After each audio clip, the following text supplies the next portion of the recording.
Ada yang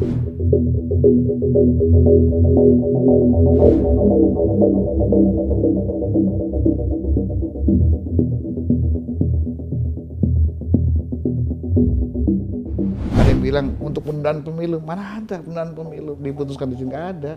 Nggak, karena memang tidak pernah dibahas di MPR ini soal 3 periode, soal perpanjangan, tidak ada. Yang dibahas adalah menghadirkan kembali PPHN. That's it. Saya jaminan, karena sudah diatur dalam undang-undang.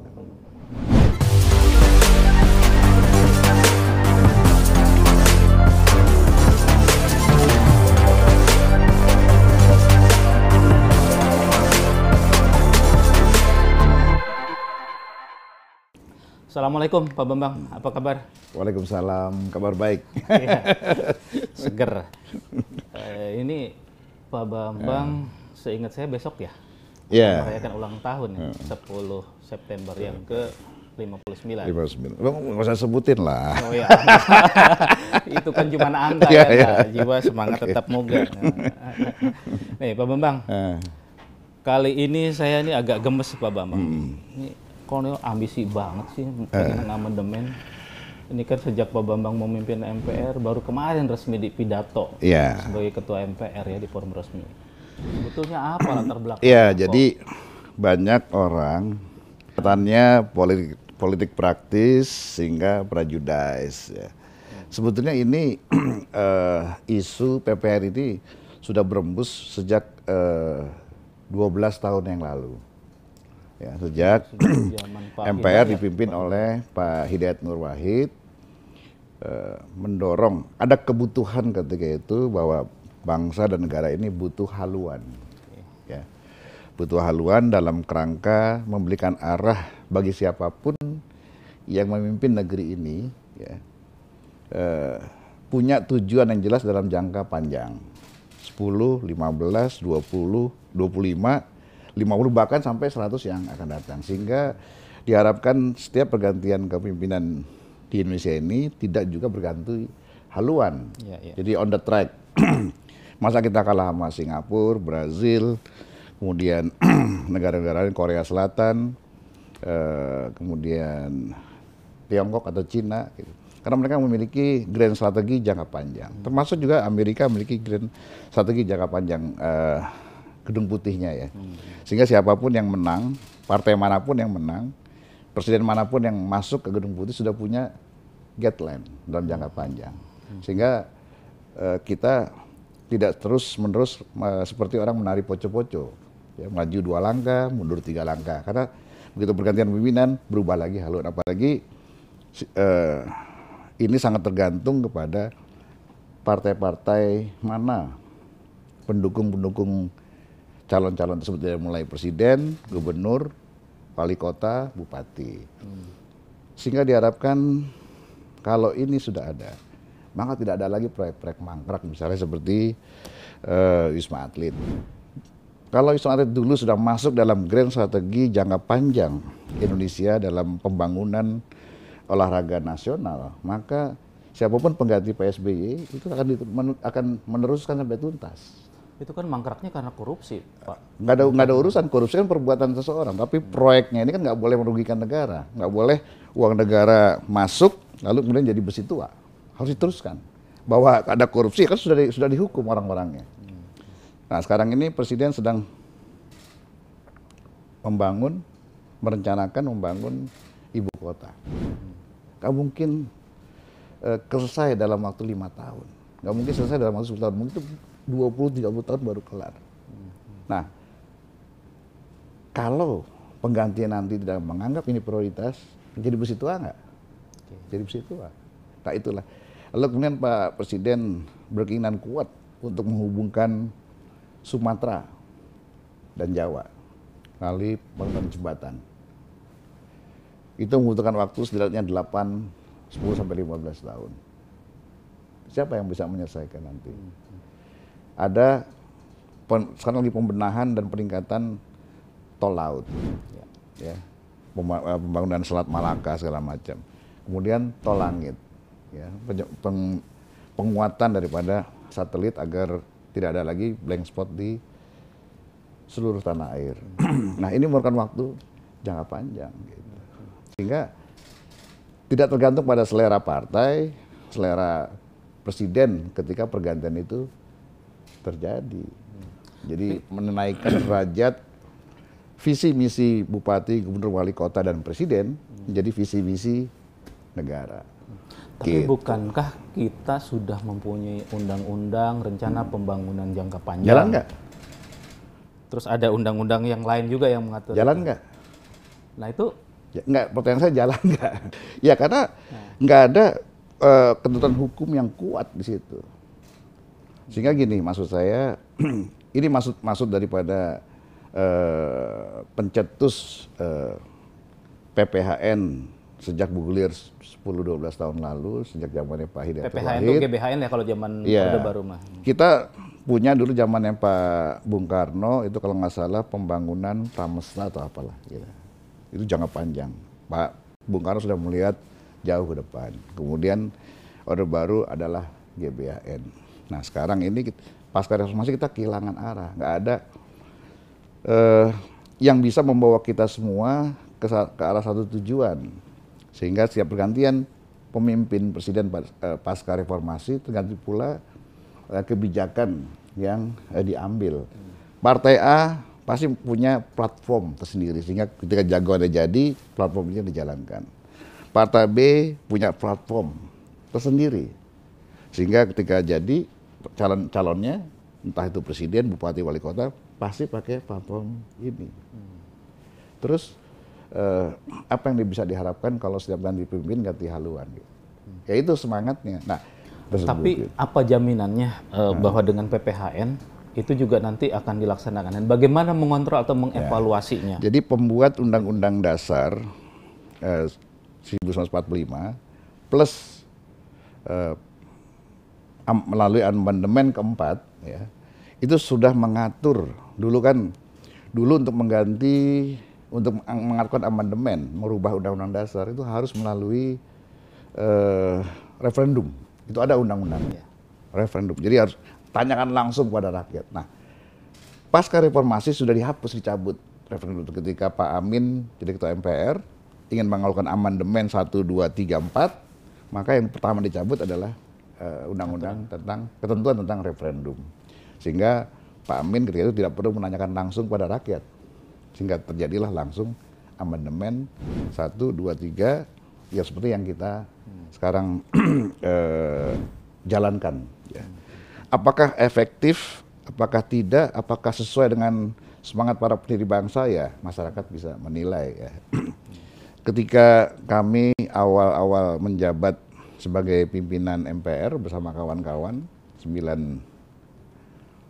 orang plus DPD 10, kita ber-10 melakukan roadshow silaturahmi kebangsaan ya, roadshow politik kepada ketua-ketua partai politik, mulai dari Pak Surya Paloh, SBY, Bu Mega, Prabowo, kemudian PKS, PAN, semua kita jalan. Yang belum waktu itu cuma Partai Golkar karena ketika itu saya dan Pak Erlangga sedang berkompetisi mau Munas. Harusnya kemarin kita ketemu pasca Munas, tapi yang kita bentur kemudian COVID, jadi tertunda. Kalau menanyakan partai saya posisinya sampai hari ini masih mengacu pada keputusan PPHN ini cukup dengan undang-undang. Nah, inilah yang kita jalankan sekarang. Nah, yang kita inginkan adalah kita tidak ingin nanti setiap pergantian presiden, walaupun ada undang-undangnya, undang-undang bisa nggak ditorpedo dengan Perpu?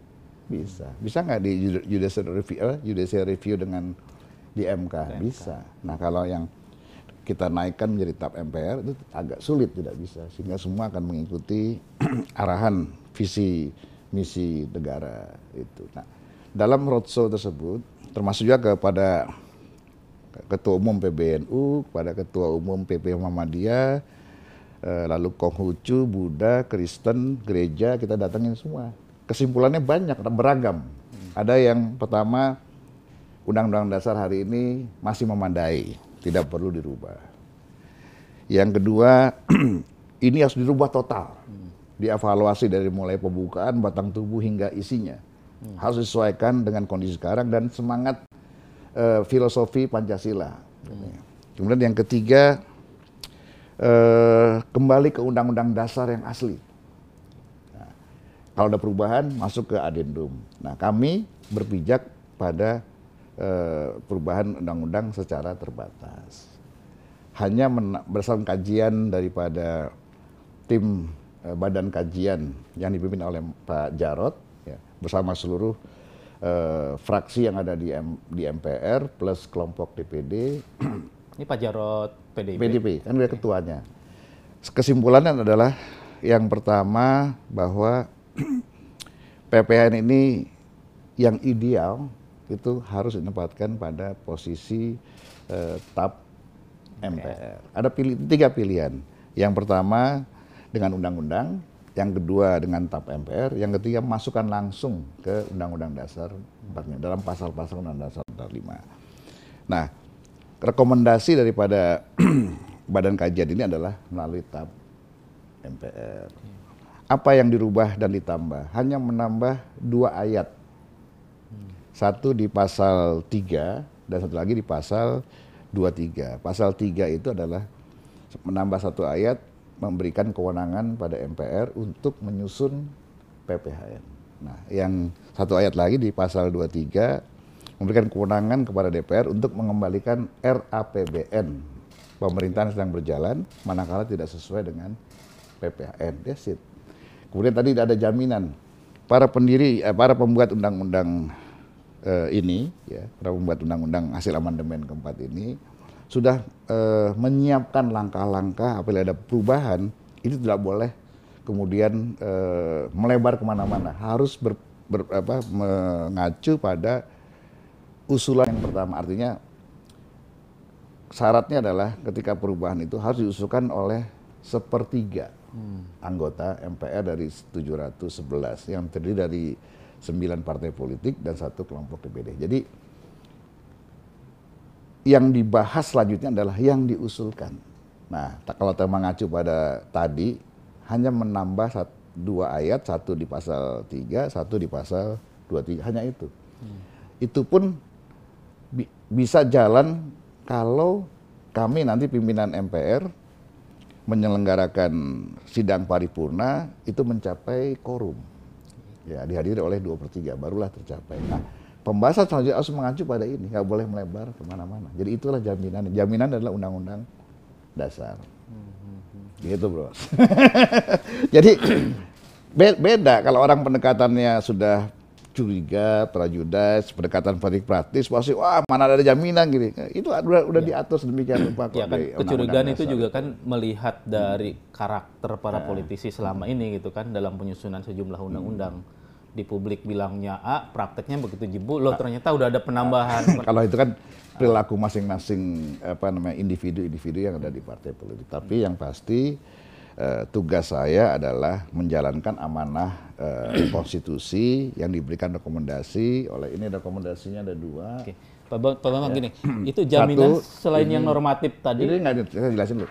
Ini rekomendasi MPR periode 2009. Pak Hidayat ya Pak Hidayat sampai 2014, ini 2014, 2019. Pak Julhas. Jadi rekomendasinya jelas. Kemudian ini juga hasil kajian. Jadi kalau ada yang bilang belum pernah dibahas, ini hasil kajian yang jadi dibahas. Ini hasil kajian dari Badan Kajian MPR ya, yang diketuai oleh Pak Hidayat, Pak Jarod. Anggotanya antara lain ada Beni Harman, tanda tangan. Jadi Demokrat. Jadi kalau Beni bilang tidak pernah dibahas, dia ada tanda tangannya. Ada sini tanda tangannya. Nah, rekomendasinya itu tadi.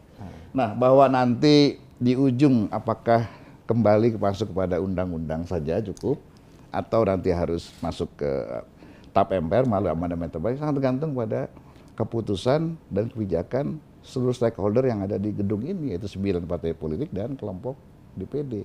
Kami ini pimpinan hanya speaker, juru bicara dan pengatur pelaksanaan daripada mekanisme yang ada di sini.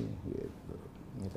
Tadi selain komitmen normatif yang Pak Bambang sampaikan, nggak akan melebar, nggak akan keluar dari yang telah disepakati. itu akan dimuat semacam perjanjian hitam di atas putih nggak di antara elit-elit parpol ini? Itu bukan domain kita di MPR. Domain kita di MPR adalah melaksanakan apa yang sudah menjadi rekomendasi sesuai dengan koridor yang ada, mekanisme yang diatur dalam Undang-Undang Dasar. Kalau perubahan itu ada di pasal 37. Ada yang menuding pimpinan MPR pegang kunci yang akan meloloskan. Nggak bisa, mana bisa, kita hanya mengatur mekanisme persidangan, mengatur mekanisme yang sudah diatur dalam Undang-Undang Dasar. Siapa yang berhak memutuskan? Ya partai-partai politik dan kelompok DPD. Suara-suara yang ada di sini jumlah 711. Nah, dari DPD sendiri kan Pak Lanyala Mataliti kayaknya udah anjang-anjang ingin memperkuat peran DPD, kemudian juga ingin mengusulkan supaya calon presiden tidak hanya dari kader partai, artinya ada calon independen. Nah, kalau soal itu ada di Undang-Undang Pemilu, tidak masuk dalam konstitusi. Di konstitusi hanya ada presiden dipilih langsung oleh dipilih secara demokratis, titik. Nah, itu pengaturan teknisnya ada di undang-undang. Mau presiden threshold, parlemen threshold itu ada di undang-undang, nggak ada di konstitusi. Konstitusi hanya mengatur garis besarnya. Kembali, meskipun Pak Bambang sudah berkali-kali, Pak Jokowi juga menyatakan enggak pengen saya 3 periode. Itu istilahnya. Enggak, karena memang tidak pernah dibahas di MPR ini soal 3 periode, soal perpanjangan tidak ada. Yang dibahas adalah menghadirkan kembali PPHN. That's it, nggak ada pembahasan. Gimana kalau nggak dibahas tiba-tiba masukkan, aneh juga. Kan kita tidak hanya disoroti oleh seluruh masyarakat Indonesia, tapi disoroti oleh dunia juga, nggak mungkin. Apalagi kita harus menjalankan konstitusi yang memang sudah diatur dalam konstitusi. Tapi karena tadi Pak Bambang mencontohkannya ada program Pak Jokowi untuk pemindahan ibu kota ke luar negeri. Jadi seolah-olah jangan-jangan PPH ini hanya untuk mengamankan legasi. Mengamankan semua. Nggak, sekarang saya tanya, bisa nggak gambarkan Indonesia tahun 2045 ketika kita nanti masih usia 100 tahun? Bisa nggak mengatakan kapan kira-kira kita bisa tidak perlu lagi berhutang, stop utang? Bisa nggak kita mengatakan tahun sekian kita akan kembalikan semua utang-utang, kita zero utang? Nah, bisa nggak katakan wajah Jakarta pada tahun 2045, wajah Sumatera, Papua, nggak ada, karena kita tidak punya jangka panjang. Singapura tahun sekian akan menambah luas wilayahnya sekian, kemudian sumber daya manusia akan meningkat sekian, pertumbuhan ekonominya sekian, jalannya sekian, kemudian harus menjadi negara yang menghasilkan pangan pada nggak ada lahan. Nah, gedung-gedung di Singapura nanti sudah akan menjadi lahan-lahan hidroponik, pertanian hidroponik. Nah, itu untuk mengantisipasi makin kosongnya gedung-gedung akibat kemajuan teknologi yang bisa bekerja di rumah. Nah, gedung-gedung yang terpakai ini dibangun tempat pertanian untuk ketahanan pangan mereka sebagai negara yang tergantung pada Indonesia, Vietnam, Thailand, dan Malaysia untuk pangannya. Nah, dia punya target tahun sekian. Kita punya sumber-sumber daya alam yang luar biasa, tapi sampai kapan kita menyerahkan kepada asing, kepada swasta atau kepada pihak manapun yang revenue-nya atau nilai tambah keekonomiannya tidak dirasakan sepenuhnya oleh negara, oleh rakyat. Karena itu semua akan tergambar dalam nasib. Sehingga setiap presiden yang bergantian presiden ini akan melaksanakan apa yang telah menjadi target. Apakah ini akan bisa menjatuhkan presiden? Tidak. Nah, itu. Presiden tidak bisa dijatuhkan karena PPHN. Tapi rakyat bisa menilai presiden yang sedang berjalan ini apakah mampu, apakah memiliki kinerja yang baik, gitu. Nah, hukumannya apa? Tidak terpilih lagi di pemilihan berikutnya. Apakah presiden dipilih kembali oleh MPR? Tidak. Kita justru memperkuat sistem presidensial yang ada. Presiden hanya memberikan laporan pertanggungjawaban atas apa-apa yang digariskan dalam PPHN dalam laporan sidang tahunan MPR seperti yang kemarin, laporan langsung pada rakyat. Sehingga rakyat punya parameter. Oh, presiden kita yang sekarang sudah hampir mencapai ini. Oh ini nggak tercapai karena sudah ditargetan tahun ini ternyata belum bisa dikerjakan. Misalnya kita putuskan jembatan yang menghubungi Pulau Jawa dan Sumatera harus kelar pada tahun 2030 misalnya. Nah pada saat presiden yang tahap itu belum bisa menyelesaikan, sementara presiden-presiden yang berikutnya yang sebelumnya sudah tahapannya sudah dijalankan, itu akan kelihatan kemampuan membangun kinerja kabinetnya. Gitu. Jadi ada jaminan bahwa itu tidak akan dijadikan alasan oleh elit politik untuk menjatuhkan presiden di tengah jalan, karena kan sudah ada aturannya, di aturannya sudah ada di aturan. Apakah buka kotak Pandora? Tidak. Okay. Gitu. Jadi firm ya, tidak akan ada melebar kemana-mana. Firm, saya jaminannya, karena sudah diatur dalam undang-undang. Gitu. Bahwa PPN ini akan berjalan sesuai dengan yang sedang berjalan. Ya. Tidak ada upaya-upaya memperpanjang masa perpanjangan maupun penambahan periode karena tidak pernah dibahas di sini. Ya. Dan itu bukan domainnya MPR, itu adalah domainnya para stakeholder yang ada di parlemen ini, yaitu 9 partai politik dan 1 kelompok DPD. Saya dan kawan-kawan sebagai pimpinan hanya sebagai pengatur, juru bicara. Kalau sepertiganya sudah tercapai, ya, yang digalang oleh partai politik dan DPD, tanda tangan, sepertiga tercapai, maka kewajiban dan tugas kami sebagai pimpinan adalah menyiapkan sidang paripurna. Targetnya kapan? Kalau dalam rencana pokok-pokok haluan negara ini diharapkan pengkajian pokok-pokok haluan negara ini selesai akhir tahun ini, ya. Selambat-lambatnya awal tahun depan, ya. Sehingga nanti dibentuk panitia ad hoc untuk menyusun persiapan untuk tanda tangan dukungan sepertiga. Nah, ini bisa tercapai kalau seluruh partai politik dan kelompok DPD sama dengan apa yang dirasakan oleh negara, bahwa negara butuh haluan. Tapi kalau tidak, ya tidak bisa jalan, tidak termenuhi. Katakanlah sepertiga itu tercapai. Tapi kan harus quorum 2/3. Nah kalau tidak quorum, satu partai saja tidak hadir, maka tidak bisa diteruskan, tidak quorum. Jadi harus memenuhi 2/3. Sejauh ini partai mana yang masih kelihatan? Saya yang tidak mau skeptis melakukan penilaian. Tugas kami adalah menunggu saja tanda tangan yang sepertiga itu, kemudian kami menyiapkan sidang paripurna yang dihadiri harus 2/3. Kalau tidak memenuhi 2/3, ya saya akan sampaikan kepada para pengusung yang sepertiga ini, sorry bos, tidak bisa dilanjutkan, tidak quorum sesuai dengan Undang-Undang Dasar, sesuai dengan pasal 37 Undang-Undang Dasar. Tinggal bikin rekomendasi lagi ke pimpinan MPR berikutnya. Ya, kembali lagi, jadi cukup dengan undang-undang. Kita kan nggak sulit. Tapi kalau saya nggak ngerjakan apa-apa, nanti kudu omelin lagi. Lu gimana? Kalian ini MPR dapat rekomendasi, kalian tidak bekerja dengan atas rekomendasi itu. Enak aja kalian makan gaji buta, kan gitu. Emang enak. Ya harus bekerja. Bahwa ujungnya nanti pilihan adalah tetap undang-undang seperti yang sekarang, atau nanti sesuai dengan yang diinginkan oleh para harapan 2 periode yang lalu masuk dalam TAP MPR, itu sangat tergantung dinamika politik pada di ujung nanti. Kapan? Ya kalau menurut timetable-nya mungkin 2022-2023. Gitu. Artinya mekanisme pemilu ya sudah jalan. Jadi ada yang bilang untuk penundaan pemilu, mana ada penundaan pemilu diputuskan di sini, nggak ada. Penundaan pemilu itu harus diputuskan oleh pemerintah bersama DPR. Dan itu harus dideklarasikan alasannya. Misalnya krisis, harus dibuktikan dengan data soal krisisnya.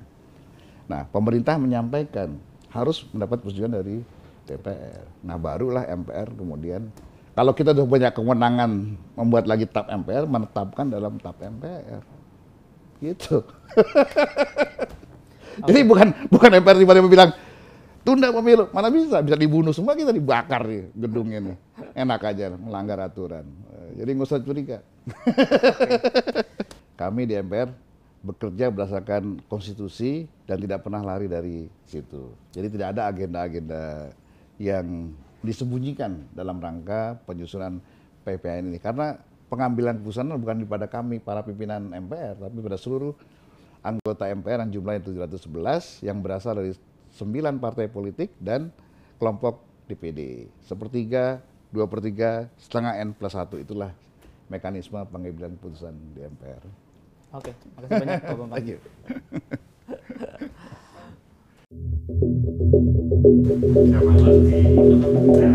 Tugas kalian berdua bisa